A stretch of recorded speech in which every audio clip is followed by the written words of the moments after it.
ദേശീയ ഗാനത്തെ അംഗീകരിക്കാത്ത, ദേശീയ പതാക ഇതുവരെ അംഗീകരിക്കാത്ത, ഭരണഘടന ഞങ്ങൾ അംഗീകരിക്കുന്നില്ല എന്ന് പരസ്യമായി പറഞ്ഞ സംഘപരിവാറാണ് ഈ രാജ്യം ഹിന്ദുക്കളുടെ മാത്രമാണ് എന്ന് പറയുക മാത്രമല്ല, ഈ രാജ്യത്തെ ഈ രാജ്യമായി അംഗീകരിക്കാത്ത, മഹാത്മാഗാന്ധിയെ വെടിവെച്ചു വന്ന സംഘപരിവാറുകാർ ഇത് നടപ്പാക്കുന്നത് തന്നെയാണ് എൻ്റെ പ്രശ്നം. കോടതികൾ എന്താണ് കഴിഞ്ഞ കുറേ കാലമായി ചെയ്തുകൊണ്ടിരിക്കുന്നത് നോക്കിയാൽ, ഇപ്പം നമ്മുടെ മുമ്പിൽ അയോധ്യയുടെ വിധിയുണ്ട്. അയോധ്യയുടെ വിധി വെച്ചുകൊണ്ടല്ലാതെ നമുക്ക് സുപ്രീം കോടതി അങ്ങനെ വളരെ സുതാര്യമായ ഒരു ഇൻസ്റ്റിറ്റ്യൂഷനായി കണക്കാക്കാൻ കഴിയില്ല.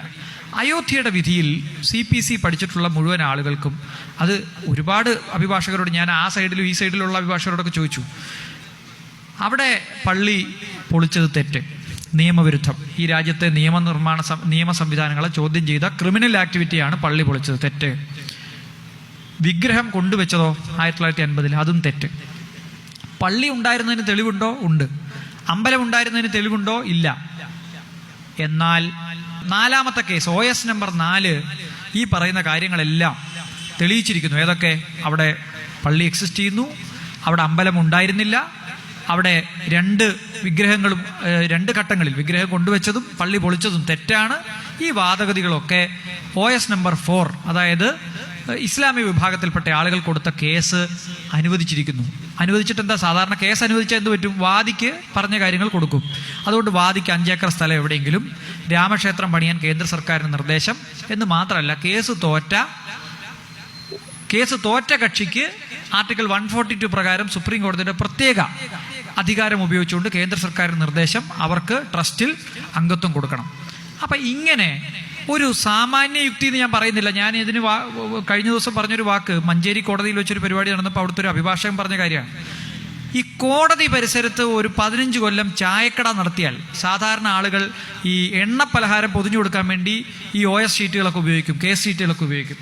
അങ്ങനെ ഒരു സിവിൽ കേസ് ഷീറ്റുകൾ, സ്യൂട്ട് ഹർജികൾ പൊതിഞ്ഞ് വാഴക്കായോ അല്ലെങ്കിൽ അതുപോലുള്ള ബജിയോ പൊതിഞ്ഞു കൊടുക്കാൻ ഉപയോഗിച്ച ഒരു ചായക്കടക്കാരൻ പോലും ഇത് തെറ്റല്ലേ എന്ന് പറയുന്ന തരത്തിലുള്ളൊരു വിധിയാണ് സുപ്രീം കോടതിയിൽ നിന്ന് അയോധ്യ കേസിലുണ്ടായത്. പക്ഷെ നമ്മൾ ആരെങ്കിലും പ്രതികരിച്ചോ? ഇല്ല, നമ്മൾ ആരും പ്രതികരിച്ചില്ല. അയോധ്യ കേസ് വന്നപ്പോൾ നമ്മൾ പ്രതികരിച്ചില്ല. 2.5-3 മണിക്കൂറായി ഇവിടെ കൂടിയിട്ട്. നമ്മൾ ആരെങ്കിലും കേന്ദ്ര സർക്കാരിൻ്റെ യഥാർത്ഥ പ്രശ്നം ചർച്ച ചെയ്തോ? ഇല്ല. ഈ നാട്ടിലെ പട്ടിണി ചർച്ച ചെയ്തോ? ഇല്ല. തൊഴിലില്ലായ്മ ചർച്ച ചെയ്തോ? ഇല്ല. ഈ രാജ്യം പ്രതിസന്ധിയിൽ നിന്ന് പ്രതിസന്ധിയിലേക്ക് പോകുന്ന എക്കണോമിക് ക്രൈസിസ് ഒന്നും ചർച്ച ചെയ്യാതിരിക്കാൻ ഇത് ചെയ്യും. VD സവർക്കറിനെ പോലെ ഗാന്ധി വധത്തിലെ പ്രതി, ഗാന്ധിയെ വെടിവെച്ച് കൊന്ന കേസിലെ പ്രതിയാണ് VD സവർക്കർ. ആപ്തയും ഗോഡ്സെയും കൂടി ബോംബെയിൽ പോയി VD സവർക്കറിന്റെ വീട്ടിൽ പോയി കണ്ട് ഞങ്ങൾ ഗാന്ധിയെ കൊല്ലാൻ പ്ലാൻ തയ്യാറാക്കിയിരിക്കുന്നു. ഒരു ക്ഷേത്രത്തിൽ വെച്ചാൽ ഗാന്ധിയെ കൊല്ലാൻ തീരുമാനിച്ചു. ഗാന്ധി ഒരു ദുർഗാക്ഷേത്രത്തിൽ ഇരിക്കുമ്പോൾ അദ്ദേഹത്തിന്റെ ഇരുന്നുകൊണ്ട് സംസാരിക്കുമ്പോൾ അദ്ദേഹത്തിന്റെ നെറ്റി എവിടെയാണ് വരുന്നതെന്ന് മാർക്ക് ചെയ്തിട്ട് വെടിവെച്ച് നോക്കി. നിങ്ങൾ മനസ്സിലാക്കണം, ഇന്ത്യയിൽ മഹാത്മാഗാന്ധിയെ കൊല്ലാൻ ഇവർ തീരുമാനിച്ച് തെരഞ്ഞെടുത്ത സ്ഥലം ഒരു ദുർഗാക്ഷേത്രമാണ്. എന്നിട്ട് അത് പോയി പറഞ്ഞു, VD സവർക്കറോട് പറഞ്ഞു, ഞങ്ങളിതാ കൊല്ലാൻ പ്ലാൻ ഉണ്ടാക്കിയിട്ടുണ്ട്, വിജയിച്ചു വരൂ, നിങ്ങൾ അത് പൂർത്തിയാക്കി വരൂ എന്ന് പറഞ്ഞു ഗൂഢാലോചന നടത്തി. ഒരു മൊഴിയുണ്ട് ഈ കമ്മീഷന് മുമ്പാകെ, കപൂർ കമ്മീഷന് മുമ്പാകെ. ആ മൊഴിയുടെ അടിസ്ഥാനത്തിൽ ഗൂഢാലോചന കേസിലെ പ്രതിയാണ്, ഗാന്ധിവധ കേസിലെ പ്രതിയാണ് സവർക്കർ ഇന്നേ വരെ ബ്രിട്ടീഷ് സാമ്രാജ്യത്തിനെതിരെ ഒരൊന്നും പ്രസംഗിച്ചിട്ടില്ല, പ്രവർത്തിച്ചിട്ടില്ല. മാപ്പെഴുതി കൊടുത്തതിനകത്ത് പറഞ്ഞത് ഞാൻ മാത്രമല്ല, എന്നെ പുറത്തുവിട്ട എൻ്റെ അനുയായികളെയും കൂടി ഞങ്ങൾ ബ്രിട്ടീഷുകാർക്ക് അനുകൂലമായി സംസാരിക്കാമെന്നാണ്. ഈ RSS ഉണ്ടാക്കിയ തലവൻ ഗോൾവാക്കറോട് 2 ചെറുപ്പക്കാർ വന്ന് ചോദിക്കുന്നുണ്ട്, ഞങ്ങൾ സ്വാതന്ത്ര്യ സമരത്തിൽ പങ്കെടുക്കട്ടെ, നിങ്ങൾക്ക് വേറെ പണിയില്ലേ എന്നാണ് അദ്ദേഹം ചോദിച്ചു. നിങ്ങൾക്ക് കുടുംബത്ത് വേറെ എന്തെല്ലാം പണിയുണ്ട്, നിങ്ങൾ എന്താ സ്വാതന്ത്ര്യ സമരത്തിൽ പങ്കെടുക്കാൻ വരുന്നതെന്ന് ചോദിച്ചു. അങ്ങനെയുള്ള സവർക്കറിന്റെ പടം പാർലമെന്റിൽ ഗാന്ധിയുടെ നേരെ ഓപ്പോസിറ്റ് വെച്ചിരിക്കുകയാണ് ഇവർ. നിങ്ങൾ സംശയമുണ്ടെങ്കിൽ നോക്കിക്കോളൂ, പ്രധാനമന്ത്രിയുടെ ഓഫീസിൽ ഇപ്പോൾ മഹാത്മാഗാന്ധിയോടൊപ്പം സവർക്കറുമുണ്ട്. നിങ്ങൾ നോക്കിക്കോളൂ, അമിത്ഷായുടെ ഏത് ഫോട്ടോയും അദ്ദേഹം ഇരിക്കുന്ന മുറിയിലാണെങ്കിൽ അദ്ദേഹത്തിൻ്റെ ഹോം മിനിസ്റ്റർ എന്ന മുറിയിൽ അദ്ദേഹത്തിൻ്റെ തലയ്ക്ക് മുകളിലുള്ളത് ഗാന്ധിയുടെ ഫോട്ടോയല്ല, ഈ സവർക്കറുടെ പടമാണ്. ഈ സവർക്കറെയാണ് ഇവർ ഇന്നും പൂജിക്കുന്നത്. ദേശീയ ഗാനത്തെ അംഗീകരിക്കാത്ത, ദേശീയ പതാക ഇതുവരെ അംഗീകരിക്കാത്ത, ഭരണഘടന ഞങ്ങൾ അംഗീകരിക്കുന്നില്ല എന്ന് പരസ്യമായി പറഞ്ഞ സംഘപരിവാറാണ് ഇത് നടപ്പാക്കുന്നുള്ളതാണ് എൻ്റെ പ്രശ്നം. ഈ രാജ്യം ഹിന്ദുക്കളുടെ മാത്രമാണ് എന്ന് പറയുക മാത്രമല്ല, ഈ രാജ്യത്തെ ഈ രാജ്യമായി അംഗീകരിക്കാത്ത, മഹാത്മാഗാന്ധിയെ വെടിവെച്ചു വന്ന സംഘപരിവാറുകാർ ഇത് നടപ്പാക്കുന്നത് തന്നെയാണ് എൻ്റെ പ്രശ്നം. കോടതികൾ എന്താണ് കഴിഞ്ഞ കുറേ കാലമായി ചെയ്തുകൊണ്ടിരിക്കുന്നത് നോക്കിയാൽ, ഇന്ത്യയിലെ എല്ലാ ഭരണഘടനാ വിധികളും വന്നത് സുപ്രീം കോടതിയിൽ നിന്നാണ്. ആളുകളെ അറസ്റ്റ് ചെയ്യാൻ പോലീസ് പോകുമ്പോൾ അമിതമായ അധികാരം ഉപയോഗിക്കരുതെന്ന് പറഞ്ഞത് സുപ്രീം കോടതിയാണ്. ഈ നാട്ടിലെ പെൺകുട്ടികളുടെ എതിരായ അതിക്രമം ഉണ്ടാകുമ്പോൾ അത് തടയാനുള്ള നിയമം കൊണ്ടുവന്നത് വിശാഖ കേസിൽ സുപ്രീം കോടതിയാണ്. ഭരണഘടന നിങ്ങളെടുത്ത് വായിച്ചു നോക്കിയാൽ ഭരണഘടനയിലെ പ്രധാനപ്പെട്ട മൗലികാവകാശങ്ങൾ മുഴുവൻ നിയമമായി കൊണ്ടുവന്നത് ഒരു കാലത്ത് ഈ രാജ്യത്ത് സുപ്രീം കോടതിയാണ്. ജസ്റ്റിസ് VR കൃഷ്ണയ്യരും ജസ്റ്റിസ് ഭഗവതിയും ഉണ്ടായിരുന്ന കാലത്ത് പോസ്റ്റ് കാർഡിൽ നിങ്ങൾ പരാതി എഴുതി അയച്ചാൽ പൊതുതാൽപര്യ ഹർജിയായി സ്വീകരിച്ച് വിധി പറയുന്ന ഒരു കാലം ഇന്ത്യയിലെ സുപ്രീം കോടതിക്കുണ്ടായിരുന്നു. ഇന്നത്തെ സുപ്രീം കോടതി ആ പഴയ സുപ്രീം കോടതിയുടെ പേര് ചീത്തയാക്കുന്ന സുപ്രീം കോടതിയാണ് എന്ന് പറയുന്നത് സുപ്രീം കോടതിയിൽ തന്നെ ഹാജരാകുന്ന മുതിർന്ന അഭിഭാഷകരാണ്. എങ്ങോട്ടാണ് നമ്മുടെ സുപ്രീം കോടതി പോകുന്നത്? സുപ്രീം കോടതി കഴിഞ്ഞ കാലങ്ങളിൽ എന്തൊക്കെ ചെയ്തു? നമ്മുടെ ഒരു തെറ്റിദ്ധാരണയാണ് ഈ കോടതിയിൽ പോയാൽ നീതി കിട്ടും എന്നുള്ളത്. അതൊരു ശരിയായ ധാരണയായിട്ട് എനിക്ക് തോന്നിയിട്ടില്ല. നീതി കൊടുക്കാനുള്ള സംവിധാനങ്ങളായി രൂപപ്പെടുത്തിയതാണ് കോടതികൾ. കോടതികൾ എങ്ങനെയാണ് നീതി കൊടുക്കുന്നത്? നിയമത്തിലൂടെയാണ് കോടതികൾ നീതി കൊടുക്കുന്നത്. അപ്പം എല്ലായ്പ്പോഴും നിയമം തന്നെ നീതിയായിക്കൊള്ളണമെന്നില്ല, ശരിയല്ലേ? ഇപ്പോൾ വിശക്കുന്ന ഒരാൾക്ക് ഭക്ഷണം കൊടുത്തില്ല, നമ്മളെ സംബന്ധിച്ചിടത്തോളം അത് നീതിയല്ല. പക്ഷെ കോടതിയിൽ പോയി ഭക്ഷണം വേണമെന്ന് പറഞ്ഞാൽ സാധാരണഗതിയിൽ ഭക്ഷണം കൊടുക്കാത്തതിനൊരു കുറ്റം ഇല്ല, അത് വേണമെങ്കിൽ കൊടുത്താൽ മതി, മനസാക്ഷിയാണ്. അപ്പോൾ എപ്പോഴും നിയമമല്ല നീതി. പലപ്പോഴും നിയമം നീതിക്കെതിരെ നിൽക്കുന്നത് കൊണ്ടാണ് പല നിയമങ്ങളും സുപ്രീം കോടതി റദ്ദ് ചെയ്യുന്നത്. ഇപ്പോൾ നിങ്ങൾക്ക് തന്നെ അറിയാം, മുത്തലാഖ് നിയമപരമായി ശരീഅത്ത് നിയമമോ ഇസ്ലാം നിയമമോ അംഗീകരിക്കുന്ന ഒരു കാര്യമല്ല. സുപ്രീം കോടതി പറഞ്ഞു അത് ചെയ്യുന്നത് നിയമവിരുദ്ധമാണ്. അത് നിയമം നീതിക്കെതിരെ നിൽക്കുന്നതുകൊണ്ട് നിയമത്തെ എടുത്തു കളയുകയാണ്. അല്ലാതെ സുപ്രീം കോടതി പറഞ്ഞില്ല ഡൈവോഴ്സ് ചെയ്യുന്ന ആളുകളിൽ മുസ്ലിങ്ങളെ മാത്രം നിങ്ങൾ ജയിലിലടയ്ക്കൂ, ബാക്കിയുള്ളവരെയൊക്കെ ക്രിമിനൽ നിയമത്തിൽ നിന്ന് ഒഴിവാക്കുമെന്ന് പറഞ്ഞില്ല. പക്ഷേ കേന്ദ്ര സർക്കാർ എന്താ ചെയ്തത്? മുത്തലാഖ് നിയമം കൊണ്ടുവന്ന് ഹിന്ദുവോ ക്രിസ്ത്യാനിയോ ഡൈവോഴ്സ് ചെയ്താൽ ക്രിമിനൽ ഒഫൻസ് ഇല്ല, പക്ഷേ മുസ്ലിം ചെയ്താൽ അത് ക്രിമിനൽ ഒഫൻസായി മാറി. എന്നിട്ട് അതിൻ്റെ കുറ്റവും സുപ്രീം കോടതിക്കാണ്. അതുകൊണ്ട് സുപ്രീം കോടതിയിലെ 3 ആളുകൾ ഇരുന്നു കൊണ്ട് വിധി പറയുന്ന ഒരു വിധിയായി, അല്ലെങ്കിൽ അവരുടെ കൈകളിലേക്കുള്ള ഒരു കോൺസ്റ്റിറ്റ്യൂഷണൽ കേസായി ഞാൻ CAA കാണുന്നില്ല. CAA 2014 മുതൽ അല്ലെങ്കിൽ 2003 മുതൽ ഈ രാജ്യത്തെ പൗരത്വത്തെ മാത്രമല്ല ഈ രാജ്യത്തെ ദേശീയതയെ തന്നെ തകർക്കാൻ ഇവരുടെ വളരെ പ്ലാൻഡ് ആയിട്ട് കൊണ്ടുവന്നിട്ടുള്ള ഒരു അജണ്ടയാണ്. അതുകൊണ്ട് അതിന് ഏതെങ്കിലും ഒരു സുപ്രീം കോടതി വിധിയിലൂടെ രക്ഷപ്പെടാം എന്ന് വിചാരിച്ചാൽ, തൽക്കാലം നമ്മൾ എപ്പോഴും ഒളിച്ചോടുന്ന ആളുകളാണ്. ആരെങ്കിലും വന്ന് നമ്മളെ രക്ഷപ്പെടുത്തുമെങ്കിൽ നല്ലത് എന്ന് വിചാരിക്കുന്ന ആളുകളാണ്. നമുക്ക് മേലനങ്ങി പണിയെടുത്ത് എന്തെങ്കിലും നേടാൻ ബുദ്ധിമുട്ടുള്ള ഒരു തലമുറ കൂടിയാണ്. കാരണം ഈ സ്വാതന്ത്ര്യ സമരത്തിലൊക്കെ പങ്കെടുത്ത ആളുകളെല്ലാം ത്യജിച്ചപ്പോൾ നമുക്ക് പിന്നെ ആലോചിക്കാൻ പറ്റുന്നില്ല. കാശ്മീരിൽ ഒരാൾ പോലും പ്രതികരിക്കാതിരുന്നപ്പോൾ സ്വന്തം IAS രാജിവെച്ചിട്ട് ഇറങ്ങിയ ആളാണ് കണ്ണൻ ഗോപിനാഥൻ. കണ്ണൻ ത്യജിച്ച സംഗതി വെച്ച് നോക്കിയാൽ നമ്മൾ ആരെങ്കിലും എന്തെങ്കിലും ത്യജിച്ചിട്ടുണ്ടോ എന്ന് നമ്മളോട് സ്വയം ചോദിച്ചു നോക്കേണ്ടതാണ്. കിട്ടിയ IAS പദവി രാജിവെച്ചിട്ട് പൊതുരംഗത്തിറങ്ങിയ ആൾ, പ്രധാനമന്ത്രിയുടെ ഈ വർഷത്തെ അവാർഡിന് തൻ്റെ പേര് കൊടുത്തില്ല, ചോദിച്ചിട്ട് പേരെഴുതി കൊടുക്കാൻ പറഞ്ഞപ്പോൾ എഴുതി കൊടുത്തില്ല എന്നാണ് കണ്ണൻ ഗോപിനാഥിനെതിരായിട്ടുള്ള ചാർജ് ഷീറ്റ്. ഒരു കുറ്റം. അദ്ദേഹം സർവീസിലുള്ളപ്പോൾ കേരളത്തിൽ വന്ന് പ്രളയത്തിൽ പങ്കെടുത്തതിന് അവർക്ക് റിപ്പോർട്ട് കൊടുത്തില്ല എന്നാണ് അടുത്ത കുറ്റം. ഇങ്ങനെ സ്തുത്യർഹമായ സേവനമനുഷ്ഠിച്ചിരുന്ന ഒരുപക്ഷെ ക്യാബിനറ്റ് സെക്രട്ടറി പോലും ആകാൻ കഴിയുമായിരുന്ന ഒരു IAS ഉദ്യോഗസ്ഥൻ തൻ്റെ പണി കളഞ്ഞിട്ടാണ് ഈ സമരത്തിന് ഇറങ്ങിയിരിക്കുന്നത്. ആദ്യം കാശ്മീരിലും പിന്നെ ഇവിടെയും. അങ്ങനെ ആളുകൾ ത്യജിച്ച് മുന്നോട്ട് വരുമ്പോൾ നമ്മൾ സമരം ചെയ്ത് തന്നെ ഈ ഭരണഘടന തിരികെ പിടിക്കണം. ഏതെങ്കിലും ഒരു സുപ്രീം കോടതി രക്ഷപ്പെടുത്തും എന്ന് വിചാരിച്ചിരുന്നാൽ ഈ ഭരണഘടനയെ ആരും സംരക്ഷിക്കാൻ ഭാവിയിൽ ഉണ്ടാവില്ല എന്നുള്ളതാണ് എനിക്ക് പറയാനുള്ളത്. കോടതികൾ എന്താണ് കഴിഞ്ഞ കുറേ കാലമായി ചെയ്തുകൊണ്ടിരിക്കുന്നത് നോക്കിയാൽ, കാശ്മീരിൽ ജനാധിപത്യം കശാപ്പ് ചെയ്യപ്പെട്ടു. 370 എന്ന് പറയുന്ന പ്രത്യേക കോൺസ്റ്റിറ്റ്യൂഷനകത്തൊരു വകുപ്പ് ഉപയോഗിച്ച് കാശ്മീരിൽ പ്രത്യേക പദവി ഉണ്ടായിരുന്നു. കാശ്മീരിൻ്റെ ഭരണഘടനാ അസംബ്ലിയോട് ചോദിക്കാതെ കാശ്മീരിൻ്റെ ടെറിട്ടറി മാറ്റാൻ പാടില്ല എന്ന നിയമം ഉണ്ടായിരുന്നു. ഇവരെന്താ ചെയ്തത്? BJP പിന്തുണച്ചിരുന്ന അവിടുത്തെ സർക്കാരിൻ്റെ പിന്തുണ പിൻവലിച്ചു. സർക്കാർ താഴെ വീണു. സർക്കാർ താഴെ വീണാൽ ഭൂരിപക്ഷമുള്ള അടുത്ത പാർട്ടിയെ അധികാരത്തിലേർത്തണം.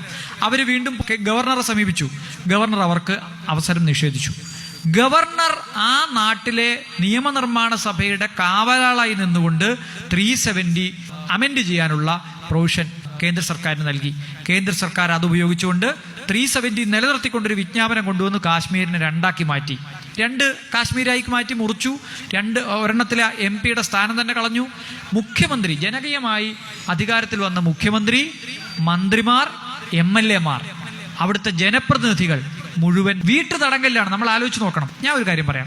ഒരു സ്ട്രക്ചറും മാറ്റാതെ കോൺസ്റ്റിറ്റ്യൂഷന് വിരുദ്ധമായ നിയമങ്ങൾ ഉണ്ടാക്കി ഇവർ ഈ കോൺസ്റ്റിറ്റ്യൂഷൻ നശിപ്പിക്കും. 370 മാറ്റാതെയാണല്ലോ കാശ്മീരിനെ നശിപ്പിച്ചത്. 371 മാറ്റാതെയാണല്ലോ വീണ്ടും ഇന്നർ ലൈൻ പെർമിറ്റ് കൊടുത്തത്. ഈ ഭരണഘടനയിൽ തുല്യതയും മൗലികാവകാശവും മതേതരത്വം ഒക്കെ എഴുതി വെച്ച് ഇവരോരോ നിയമത്തിനകത്തും മതം കൊണ്ടുവരും.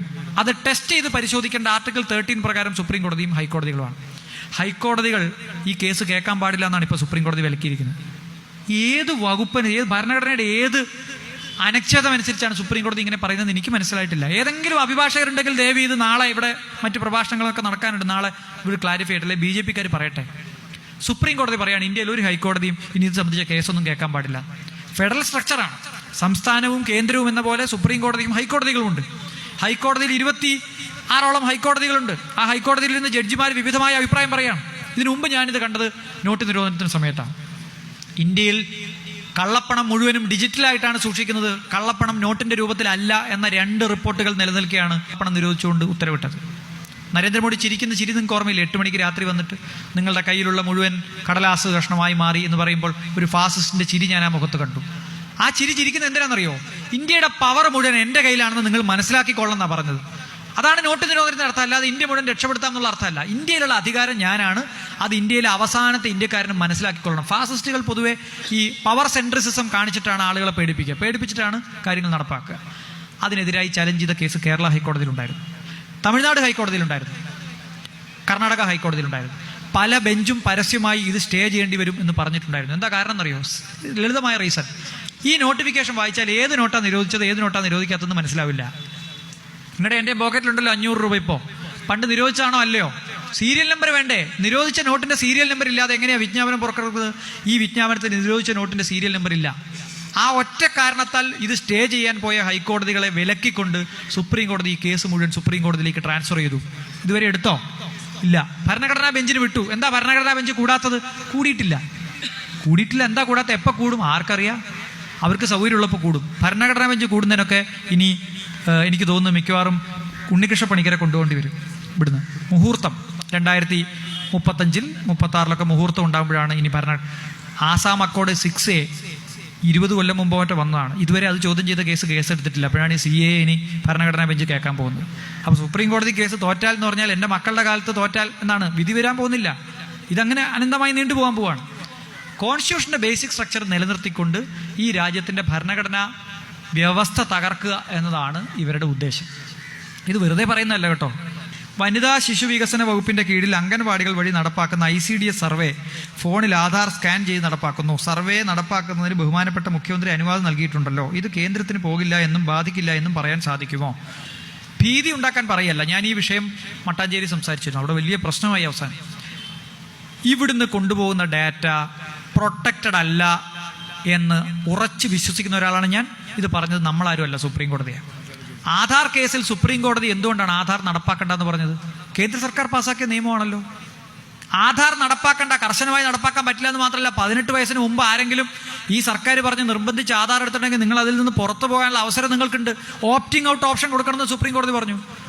ഇവർ വിശ്വസിക്കുന്ന സുപ്രീം കോടതി. ആ സുപ്രീം കോടതി ആധാർ കേസിൽ പറഞ്ഞത് ഈ ഡാറ്റ മിസ്യൂസ് ചെയ്യപ്പെട്ടിട്ടുണ്ട്. നമ്മൾ കൊടുക്കുന്ന ആവശ്യത്തിനല്ല ഇത് ഉപയോഗിക്കുന്നത്. ഞാനിത് ഏറ്റവും ലളിതമായി പറയാം. നമ്മുടെ കയ്യിലൊക്കെ ATM കാർഡ് ഉണ്ട്. ഈ ATM കാർഡ് കൊണ്ടുപോയി നമ്മളൊരു ATM കൗണ്ടറിൽ ഇട്ടാൽ, ഞാൻ ഇടുകയാണെങ്കിൽ ATM മെഷീൻ പെട്ടെന്ന് തിരിച്ചറിയും, ഹരീഷ് വാസുദേവനാണ് ഈ കാർഡ് ഇട്ടത്, അല്ലെങ്കിൽ അയാളുടെ കാർഡാണിത്, മനസ്സിലാവും. പക്ഷേ ഇട്ട ആൾ ഞാൻ തന്നെയാണോ എന്ന് ഉറപ്പില്ല. വേറെ ഏതെങ്കിലും കള്ളൻ എൻ്റെ പോക്കറ്റ് അടിച്ച് കൊണ്ടുപോയി കാർഡ് ഇട്ടതാണോ എന്ന് അറിയില്ല. അപ്പം ഞാനത് ഇട്ട് കഴിഞ്ഞിട്ട് എനിക്ക് ആവശ്യമുള്ള പൈസ 20,000 രൂപ പിൻവലിക്കാൻ തീരുമാനിക്കുന്നു. പിൻവലിക്കാൻ അടിച്ചു കൊടുക്കുന്നു. എൻ്റെ പിൻകോഡ് ചോദിക്കും. പിൻകോഡ് എന്തിനാ മെഷീൻ ചോദിക്കുന്നത്? ആദ്യം ഐഡന്റിഫൈ ചെയ്യുന്നു, ഇത് ഇയാൾ തന്നെയാണ്. രണ്ടാമത് ഈ ഉടമസ്ഥന്റെ കാർഡ് തന്നെയാണ്, ഉടമസ്ഥൻ തന്നെയാണ് വന്ന് ഇത് കാർഡ് ഇട്ടിരിക്കുന്നത് എന്ന് തെളിയിക്കാൻ ഓതന്റിക്കേഷന് വേണ്ടി ഒരു 4 അക്ക നമ്പർ ചോദിക്കുന്നു, പിൻകോഡ് ചോദിക്കുന്നു. ആദ്യത്തേത് ഐഡന്റിറ്റി തെളിയിക്കാനും രണ്ടാമത്തേത് ഓതന്റിഫിക്കേഷന് വേണ്ടിയാണ്, ഇത് ഇയാൾ തന്നെയാണെന്ന് ഉറപ്പിക്കാൻ വേണ്ടിയാണ്. അങ്ങനെ പിൻകോഡായി ഉപയോഗിക്കുന്ന ഒരു സംഗതിയാണ് നമ്മുടെ വിരലടയാളം. ഈ വിരലടയാളം ഐഡന്റിറ്റിക്ക് വേണ്ടിയല്ല ഉപയോഗിക്കുന്നത്, ഒരാളെ തിരിച്ചറിയാനല്ല. തിരിച്ചറിയാനാണെങ്കിൽ ഫോട്ടോ മതി, ഫോട്ടോ നോക്കിയിട്ട് ആളെ തിരിച്ചറിയാം. ഐഡന്റിറ്റിക്ക് പകരം ഓതന്റിഫിക്കേഷൻ ഉപയോഗിക്കുന്ന തിരിച്ചറിയൽ രേഖയാണ് ആധാർ. നിങ്ങളുടെ മൊബൈൽ ഫോണിൽ വന്ന പിൻകോഡ് ആർക്കെങ്കിലും പറഞ്ഞു കൊടുക്കുമോ? അഥവാ ഈ പിൻകോഡ്, ഈ നിങ്ങളുടെ മൊബൈൽ ഫോണിൽ വന്ന ഈ ATM കൗണ്ടറിൽ നിന്ന് അയക്കുന്ന ഈ പിൻകോഡ് ആളുകൾക്ക്, സർക്കാരിന് ആക്സസ് ചെയ്യാം എന്ന് വരുന്നത് ശരിയാണോ? ഇത് നിങ്ങളുടെ സ്വകാര്യതയുമായി ബന്ധപ്പെട്ട സംഗതിയാണ്. സർക്കാർ എന്ത് കടലാസ് വേണമെങ്കിൽ കൊണ്ടുപോട്ടെ, എന്ത് രേഖ വേണമെങ്കിൽ കൊണ്ടുവന്നോട്ടെ, നാളെ എന്ത് കാർഡ് വേണമെങ്കിലും കൊണ്ടുവന്നോട്ടെ. ഇത് സുരക്ഷിതമായി നമുക്കെതിരായി മിസ്യൂസ് ചെയ്യില്ല എന്ന് എന്താണ് ഉറപ്പ്? ഒരുറപ്പും പറയാൻ സർക്കാരിന് കഴിഞ്ഞിട്ടില്ല. ICDS പ്രവർത്തകരെ, പ്രത്യേകിച്ച് അംഗൻവാടി മായി ബന്ധപ്പെട്ട് പ്രവർത്തിക്കുന്ന ആളുകളെ അവരെ മോശക്കാരായി കണക്കാക്കാനല്ല ഞാനിത് പറയുന്നത്. പക്ഷെ നമ്മുടെ നാട്ടിൽ നിന്ന് പോകുന്ന ഡാറ്റ ഏതായാലും ഇപ്പം നടക്കുന്ന സർവേ ഞാൻ ഉറപ്പ് പറയുന്നു അതും ഇതുമായി ഒരു ബന്ധവുമില്ല. NPR ഓ NRCയോ ആധാറോ CAയുമായിട്ട് ഒരു ബന്ധവും ഇപ്പം ഈ നടക്കുന്ന സ്കാനിങ് പ്രോസസ്സിനില്ല. എല്ലാ കൊല്ലവും നടക്കുന്ന സ്കാനിങ് പ്രോസസ്സാണ്. പക്ഷേ ആധാർ ഉപയോഗിച്ച് നടക്കുന്ന ഏതൊരു വാലിഡേഷനും നാളെ CAക്ക് വേണ്ടി ഉപയോഗിക്കാം. കാരണം 2003 ചട്ടപ്രകാരം യുണീക്ക് ഐഡന്റിഫിക്കേഷൻ നമ്പറും ഐഡന്റിറ്റി കാർഡും പറഞ്ഞിട്ടുള്ളത് ഇന്ന് ഇന്ത്യയിൽ നടപ്പാക്കിയിട്ടുള്ളത് ആധാർ വഴി മാത്രമാണ്. അതുകൊണ്ട് ഇത്തരത്തിലുള്ളൊരു ആശങ്ക അസ്ഥാനത്താണെന്ന് കേന്ദ്ര സർക്കാർ പറയുന്നത് വരെ ഇത്തരം സർവേകൾ രാജ്യത്ത് നടക്കുന്നതിൽ വ്യക്തിപരമായി എനിക്ക് വലിയ വിയോജിപ്പുണ്ട്. ഇന്ന് വരെ ആധാർ ഞാൻ എടുത്തിട്ടില്ല. കഴിഞ്ഞ വർഷത്തെയും ഇൻകം ടാക്സ് ഞാൻ അടച്ചതാണ്. ഇൻകം ടാക്സ് അടയ്ക്കാൻ ആധാർ വേണമെന്ന് പേടിപ്പിക്കുന്നത് ശരിയല്ല. ആധാർ എടുക്കാൻ വേണ്ടി പ്രേരിപ്പിക്കുന്നത് ഇത്തരത്തിൽ ആളുകളെ കൺട്രോൾ ചെയ്യുന്ന ഒരു സിസ്റ്റം കൊണ്ടുവരാൻ വേണ്ടിയാണ്. ഞാനിവിടെ ഒരു കാര്യം കൂടി പറയാം, ഉത്തരവാദിത്തത്തോടുകൂടി പറയാം. NPRനെതിരെ ആദ്യം പരാതി കൊടുത്തപ്പോൾ കേരളത്തിലെ വലിയ തോതിലുള്ള ആളുകൾ, പ്രത്യേകിച്ച് CPMന്റെ പ്രതിനിധികൾ എന്നെ ശക്തമായി ആക്രമിച്ചു. അവർ പറഞ്ഞത് NPRും ഇതും കൂട്ടിക്കെട്ടരുതെന്നാണ്. NPR അത് കണക്കെടുപ്പാണ്, ഇത് വേറെയാണെന്നാണ്. 2 ദിവസം കഴിഞ്ഞ് മുഖ്യമന്ത്രി ഉത്തരവിട്ടപ്പോൾ അവർക്ക് എല്ലാവർക്കും മനസ്സിലായി NPR തന്നെയാണ് NRC എന്ന്. ഞാൻ ഇപ്പോൾ ഉറച്ചു പറയുന്നു, കേരളത്തിൽ നടപ്പാക്കുന്ന സെൻസസ് ഡാറ്റ കേന്ദ്ര സർക്കാർ മിസ്യൂസ് ചെയ്യില്ല എന്ന് എനിക്കൊരു ഉറപ്പുമില്ല. ഇതൊരു ആശങ്ക ഉണ്ടാക്കാൻ പറയുന്ന വാക്കല്ല. 2010-2015 കാലഘട്ടത്തിൽ NPR നടപ്പാക്കുന്നതിൻ്റെ ഭാഗമായി കേരളത്തിൽ നിന്ന് കൊണ്ടുപോയ വിരലടയാളങ്ങൾ പിന്നീട് ആധാറിന്റെ രൂപത്തിലാണ് തിരിച്ചു വന്നത്. യുണീക്ക് ഐഡന്റിറ്റി നമ്പർ എന്ന് ഇതിന്റെ ചട്ടത്തിൽ 2003 പറയുന്നത് ആധാർ അല്ലാതെ മറ്റെന്താണ്? ആധാർ സുപ്രീം കോടതി ഭരണഘടനാ വിരുദ്ധമാണെന്ന് പറഞ്ഞത് ഞങ്ങൾ ഉൾപ്പെടെയുള്ള ആളുകൾ കൊടുത്ത കേസിലാണ്. ഇതുവരെ ആധാർ എടുക്കാത്ത ഒരാളാണ് ഞാൻ. എന്താ കാര്യം? നമ്മുടെ തമ്പി പ്രശ്നം കൊണ്ടുപോയി ഇവർ ചെയ്യുന്നത് എന്താണെന്ന് നമുക്ക് യാതൊരു പിടിയുമില്ല. നമ്മളുടെ ബാങ്ക് അക്കൗണ്ട് മുഴുവൻ ഈ പാനുമായി ലിങ്ക് ചെയ്യുന്നു, ഈ പാൻ മുഴുവൻ ആധാറുമായി ലിങ്ക് ചെയ്യുന്നു. നാളെ ഈ ലിസ്റ്റ് പ്രസിദ്ധീകരിച്ചു കഴിഞ്ഞാൽ NRCക്ക് പുറത്തുള്ള ആളുകളുടെ അക്കൗണ്ട് ഫ്രീസ് ചെയ്യാൻ ഇവർക്ക് ഈ ആധാർ നമ്പർ മാത്രം ഉപയോഗിച്ചാൽ മതി. ഇവർക്ക് ജയിലിലിടണ്ട, ഒരാളെ പോലും പോലീസ് പിടിക്കണ്ട, പട്ടാളം ഇറങ്ങണ്ട. ഇവര് കേന്ദ്ര സർക്കാർ എന്ത് പറയുന്നോ അതനുസരിച്ച് ഈ നാട്ടിൽ ജീവിക്കാൻ നമ്മൾ തയ്യാറാവും. കാശ്മീരിൽ അതാ നടന്നത്. അപ്പൊ അങ്ങനെ ജനാധിപത്യത്തെ കശാപ്പ് ചെയ്യാനുള്ള രേഖകൾ നേരത്തെ ഇവിടുന്ന് കൊണ്ടുപോയത് NPRന്റെ അടിസ്ഥാനത്തിലാണ്. അത് മിസ്യൂസ് ചെയ്തു കേന്ദ്ര സർക്കാർ. ഇവിടെ കേരളത്തിൽ നടപ്പാക്കുന്ന ഏത് കണക്കെടുപ്പും അതിൻ്റെ രേഖ കേന്ദ്ര സർക്കാർ മിസ്യൂസ് ചെയ്യില്ല എന്ന് ഉറപ്പ് വാങ്ങിച്ചിട്ടല്ലാതെ ഒരൊറ്റ ഡേറ്റയും കേരളത്തിൽ നിന്ന് പോകാൻ പാടില്ല. കേരളം ഭാവിയിൽ തീർച്ചയായിട്ടും ഇത് ബാധിക്കും. സംസ്ഥാന സർക്കാർ അക്കാര്യത്തിൽ അടിയന്തരമായി കേരളത്തിലെ ആശങ്ക കേന്ദ്രത്തെ അറിയിക്കണം എന്നാണ് പറയാനുള്ളത്. ഭരണഘടന പ്രതിസന്ധിയിലാണെങ്കിൽ പിന്നെ അതിൽ താഴെയുള്ള എന്തിനേയും ഈ പ്രതിസന്ധി ബാധിക്കാം എന്നുള്ളതാണ്. നിങ്ങൾക്ക് ഈ രാജ്യത്തെ മതേതരത്വത്തോടും അടിസ്ഥാന മൂല്യങ്ങളോടും നിങ്ങൾക്ക് അത് ലംഘിക്കാമെങ്കിൽ അതിൽ താഴെയുള്ള ഏത് നിയമങ്ങളും ഇവിടെ ഭേദഗതി ചെയ്യപ്പെടാം. ഇതാരും ചോദിക്കാൻ പോകുന്നില്ല. 2, ഈ രാജ്യം തെരുവിൽ ഭരണഘടനയ്ക്ക് വേണ്ടി പോരാടുമ്പോൾ അപ്പുറത്ത് തൂക്കി വിൽപ്പന നടന്നുകൊണ്ടിരിക്കുകയാണ്. ഇന്ത്യയുടെ പ്രധാനപ്പെട്ട വ്യോമസേനയുടെ വിമാനങ്ങൾ ഉണ്ടാക്കാനുള്ള കരാറിപ്പ് കിട്ടിയിരിക്കുന്നത് കളിപ്പാട്ടം ഹെലികോപ്റ്റർ പോലും ഉണ്ടാക്കാത്ത അംബാനിയുടെ കമ്പനിക്കാണ്. ഇന്നേ വരെ ഒരു കളിപ്പാട്ടം പോലും ഉണ്ടാക്കാത്ത. അപ്പോൾ അമ്മ നമ്മൾ വിചാരിച്ചു ഇത് വലിയ ചർച്ചയായി, വലിയ അഴിമതി ആരോപണം വന്നു. സുപ്രീം കോടതി അഴിമതി ആരോപണം തള്ളിക്കളഞ്ഞു. അഴിമതി ഉണ്ടായിരിക്കില്ല, ചിലപ്പോൾ ഉണ്ടാവാം, അറിയില്ല. പക്ഷെ ഉണ്ടാക്കുന്നവന് മിനിമം ക്വാളിഫിക്കേഷൻ ഉണ്ടോ എന്നൊരു ചോദ്യം ചോദിക്കണ്ടേ? ഇല്ല. കഴിഞ്ഞ ആഴ്ച നമ്മൾ പത്രത്തിൽ വായിച്ചു, ഇന്ത്യയുടെ നാവികസേനയുടെ മുങ്ങിക്കപ്പൽ ഉണ്ടാക്കാനുള്ള കരാറും അതേ കമ്പനിക്ക് തന്നെ കൊടുക്കാൻ തീരുമാനിച്ചു. ഞാൻ കണ്ട പിറ്റേ ദിവസത്തെ ഒരു കാർട്ടൂൺ വളരെ രസകരമാണ്. അംബാനിയോട് ഒരാൾ ചോദിക്കുകയാണ്, ഒരു പത്രപ്രവർത്തകൻ, നിങ്ങൾക്ക് ഈ കപ്പൽ ഉണ്ടാക്കി വലിയ ശീലമില്ലല്ലോ, പിന്നെ എങ്ങനെ നിങ്ങൾ യുദ്ധക്കപ്പൽ ഉണ്ടാക്കും? അപ്പം അദ്ദേഹം പറഞ്ഞു, ഞങ്ങൾ ആദ്യം ഒരു കപ്പൽ ഉണ്ടാക്കും, പിന്നെ ഞങ്ങളത് വെള്ളത്തിലിടും, അത് പൊങ്ങിക്കിടന്നാൽ യുദ്ധക്കപ്പൽ, മുങ്ങിപ്പോയാൽ മുങ്ങിക്കപ്പൽ എന്ന്. ഇതാണ് ഇത്തരം കമ്പനികളുടെ നിലവാരം. BSNL തൂക്കിവിറ്റു, മറ്റെല്ലാ പൊതുമേഖലാ സ്ഥാപനങ്ങളും തൂക്കിവിക്കുകയാണ്. നമ്മൾ അത് ചർച്ച ചെയ്യരുത്. 2.5-3 മണിക്കൂറായി ഇവിടെ കൂടിയിട്ട്. നമ്മൾ ആരെങ്കിലും കേന്ദ്ര സർക്കാരിന്റെ യഥാർത്ഥ പ്രശ്നം ചർച്ച ചെയ്തോ? ഇല്ല. ഈ നാട്ടിലെ പട്ടിണി ചർച്ച ചെയ്തോ? ഇല്ല.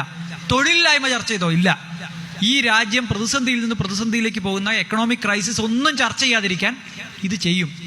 ഇത് തീർന്ന് യഥാർത്ഥ പ്രശ്നത്തിലേക്ക് വരുമ്പോൾ അടുത്ത യൂണിഫോം സിവിൽ കോഡോ അല്ലെങ്കിൽ ഈ റിസർവേഷൻ എടുത്തു കളയലോ ഒക്കെ വരും. ഇതിങ്ങനെ ഈ ചർച്ച ഇങ്ങനെ നീട്ടിക്കൊണ്ടു പോകുന്നുള്ള ഇമോഷണൽ ചർച്ചകൾ നീട്ടിക്കൊണ്ടു പോകുന്നുള്ളതാണ്.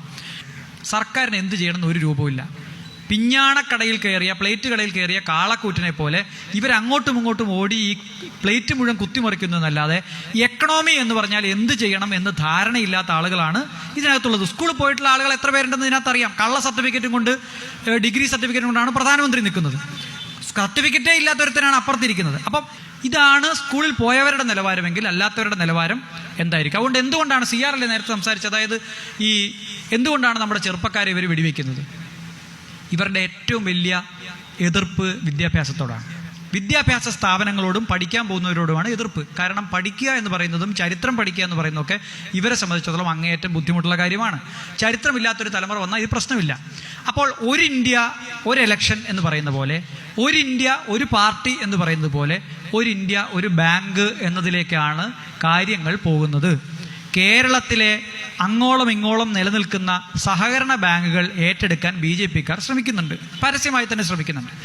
CPM ഭരിക്കുന്ന സഹകരണ ബാങ്ക് BJP ഏറ്റെടുക്കുമ്പോൾ കൈയടിക്കുന്ന മറ്റ് പാർട്ടിക്കാരുണ്ടെങ്കിൽ, കോൺഗ്രസ്സുകാരും ഭരിക്കുന്നത് BJPയുടെ ഗവൺമെൻറ് ഏറ്റെടുക്കുമ്പോൾ കൈയടിക്കുന്ന CPIക്കാരുണ്ടെങ്കിൽ, ഇതെല്ലാം അവനവൻ്റെ കുഴി തോണ്ടലാണ് എന്ന് മാത്രം പറയട്ടെ. അവനവൻ്റെ കാശ് അവനവൻ്റെ അടുത്തുള്ള സഹകരണ ബാങ്കിലോ അല്ലെങ്കിൽ സഹകരണ സ്ഥാപനങ്ങളോ ഉണ്ടെങ്കിൽ അത് നമ്മളുടെ കയ്യിൽ തന്നെ ചോദിച്ചാൽ കിട്ടും.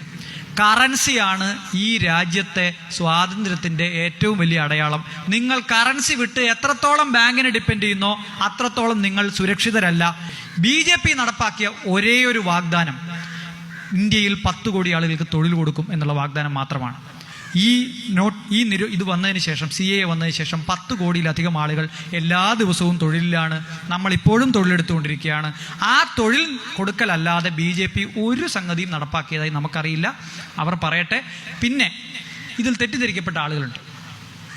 ഈ പറയുന്ന ഇതെല്ലാം വെറും ഉട്ടോപ്യനാണ്, ഇതൊക്കെ വരാൻ പോകുന്ന സംഗതിയാണ്, തെറ്റിദ്ധരിക്കപ്പെട്ട ആളുകളുണ്ട്. ദേശീയ പാർട്ടി ഉണ്ടാക്കിയ ജൂയിഷുകൾ ഹിറ്റ്ലറെ സപ്പോർട്ട് ചെയ്ത് അവിടെ ഉണ്ടായിരുന്നു. National Jewish party. ഈ ഹിറ്റ്ലർ കൊല്ലാൻ കൊണ്ടുപോയപ്പോൾ ആദ്യം കൊണ്ടുപോയത് ഈ കൂട്ടരെയാണ്. അങ്ങനെ ചില കൂട്ടരുണ്ട്, അബ്ദുള്ള കുട്ടിമാരെ പോലുള്ള ആളുകൾ, അല്ലെങ്കിൽ നമ്മുടെ നാട്ടിലെ മറ്റ് ഇവരെ വിശ്വസിച്ച് അവരുടെ കൂടെ നാഷണലിസ്റ്റ് മുസ്ലിം എന്ന് പറഞ്ഞ ഇതുമായിട്ട് പോകുന്ന ആളുകൾ പിടിച്ചുകൊണ്ട് പോകുമ്പോൾ ആദ്യം അവരെ ആയിരിക്കും കൊണ്ടുപോകുക എന്ന് മാത്രമല്ല ഞാൻ പറയുന്നത്. നിങ്ങൾ ഈ രാജ്യത്തെ ഒറ്റുകൊടുക്കുന്നവരുടെ കൂടെയാണ്. എങ്ങനെയാണോ സ്വാതന്ത്ര്യ സമര കാലത്ത് വീട്ടിലിരുന്ന് കൈയടിച്ചവർ, അല്ലെങ്കിൽ വീട്ടിലിരുന്ന് ഈ കളി മുഴുവൻ കണ്ടിട്ട് സ്വാതന്ത്ര്യം കിട്ടിയപ്പോൾ ഞങ്ങളും കൂടി പങ്കെടുത്തിട്ടാണ് എന്ന് പറഞ്ഞവർ, ഈ രാജ്യത്തെ ഭരണഘടന സംരക്ഷിക്കാനുള്ള ഈ സമരത്തിൽ പങ്കെടുക്കാതെ വീട്ടിലിരിക്കുന്നവർ കുറച്ചു കാലം കഴിയുമ്പോൾ ഈ സമരത്തിൽ പങ്കെടുത്തതിൻ്റെ ചരിത്രം പറയാൻ അവരും കൂടി ഉണ്ടാവും. നമുക്ക് അവരെ കൂടി പതുക്കെ ഇതിലേക്ക് കൂട്ടിപ്പിടിക്കേണ്ടതുണ്ട്. ആ സംശയങ്ങൾ ആർക്കെങ്കിലും ഉണ്ടെങ്കിൽ നമ്മൾ അവരെ ദൂരീകരിക്കേണ്ടതുണ്ട്. ആ സംശയ ദൂരീകരണത്തിൽ ഗവർണർ വന്നാലും നമ്മൾ വിട്ടുകൊടുക്കണ്ട. ഗവർണർക്കും നമുക്ക് ഒരു ഭരണഘടനയേ ഉള്ളൂ, വായിച്ചാൽ മനസ്സിലാവുന്ന ഇംഗ്ലീഷേ ഉള്ളൂ. ഇയാൾ വേറെ ഭരണഘടന കൊണ്ടുവന്നിട്ടില്ല. ഗവർണർ നമ്മളെപ്പോലെ തന്നെയാണ്, ആവിഷ്കാര സ്വാതന്ത്ര്യം ഒരുപോലെ തന്നെയാണ്. അതുകൊണ്ടാണ് വായിക്കാൻ പറഞ്ഞതൊക്കെ വായിച്ചിട്ട് പോയത്. അതുകൊണ്ട് നമ്മൾ എല്ലാവരോടും സംസാരിക്കണം. ഞാൻ പറയുന്നത് BJPക്കാരോടും സംസാരിക്കണം എന്നാണ്. BJPക്കാർക്ക് പലർക്കും അവരുടെ പാർട്ടി ആയതുകൊണ്ട് ഇത് നിക്കക്കളിയില്ലാതെ ന്യായീകരിക്കേണ്ടതുണ്ട്. ന്യായീകരണമൊക്കെ കഴിഞ്ഞിട്ട് വന്നിട്ട് പറയും എന്ത് ചെയ്യാം, ഞങ്ങൾക്ക് ന്യായീകരിക്കണം. ജാതി, ഇതിനകത്ത് വലിയ ജാതിയാണ്. അതിനകത്ത് കീഴ്ജാതിക്കാർക്കൊന്നും മുകളിലോട്ട് കയറി പോരാൻ പറ്റിയിട്ടില്ല. പലരോടും ചോദിച്ചാൽ അറിയാം. അവർ ഹിന്ദു എന്ന് പറയുന്നത് 1923 ഹിന്ദുവാണ്. ഇവിടെ ഹിന്ദുക്കൾക്ക് വഴി നടക്കാൻ വേണ്ടി മഹാത്മാഗാന്ധി വന്ന് സമരം ചെയ്തിട്ടാണ് വൈക്കം സത്യാഗ്രഹം ഉണ്ടായത്. അങ്ങനത്താണ് ഗുരുവായൂർ സത്യാഗ്രഹം ഉണ്ടായത്. അങ്ങനെയാണ് ഹിന്ദു ഉണ്ടായത്. ഇവർ പറയുന്ന ഹിന്ദു. മറ്റേ ചിത്പാവൻകാർ പറയുന്ന, സംഘപരിവാർ പറയുന്നതിനകത്ത് ഈ പറയുന്ന നായർ പോലും ഇല്ല. നമ്പൂതിരിയും വേണ്ടപ്പെട്ട അമ്പലവാസികളും മാത്രമേ ഉള്ളൂ. അതുകൊണ്ട് ഹിന്ദുക്കൾ രക്ഷപ്പെട്ടു, ക്രിസ്ത്യാനികൾ രക്ഷപ്പെട്ടു എന്ന് പറഞ്ഞാൽ ഇന്ന് അവർ നിങ്ങളെ തേടി വന്നില്ല, നാളെ നിങ്ങളെ തേടി വരും എന്ന് മാത്രമേ പറയാനുള്ളൂ. ഈ വർഷം നിങ്ങളുടെ വീട്ടിലെ കുട്ടികൾക്ക് ഭരണഘടന വാങ്ങിച്ചു കൊടുക്കുക. ആ ഭരണഘടന അവർ വായിക്കട്ടെ. തുല്യതയെപ്പറ്റി അവർ സംസാരിക്കട്ടെ. വീട്ടിനകത്ത് തുല്യത കൊണ്ടുവരാനുള്ള സംസാരം തുടങ്ങട്ടെ. ഈ മതം, ജാതി എന്നൊക്കെ പറയുന്നത് മനുഷ്യർക്ക് ജീവിക്കാൻ ആവശ്യമായ ഉപാധിയാണ് എന്ന് മനസ്സിലാക്കട്ടെ. അന്യ മതവിദ്വേഷം എന്ന് പറയുന്നത് ഭരണഘടനാ വിരുദ്ധമാണ് എന്ന ഒരു സംസ്കാരം ഈ നാട്ടിൽ കെട്ടിപ്പടുത്താൽ സംഘപരിവാറുകൾ പൊളിയും. ആ നാളേക്ക് വേണ്ടി എല്ലാവർക്കും കൈകോർക്കാം. നന്ദി.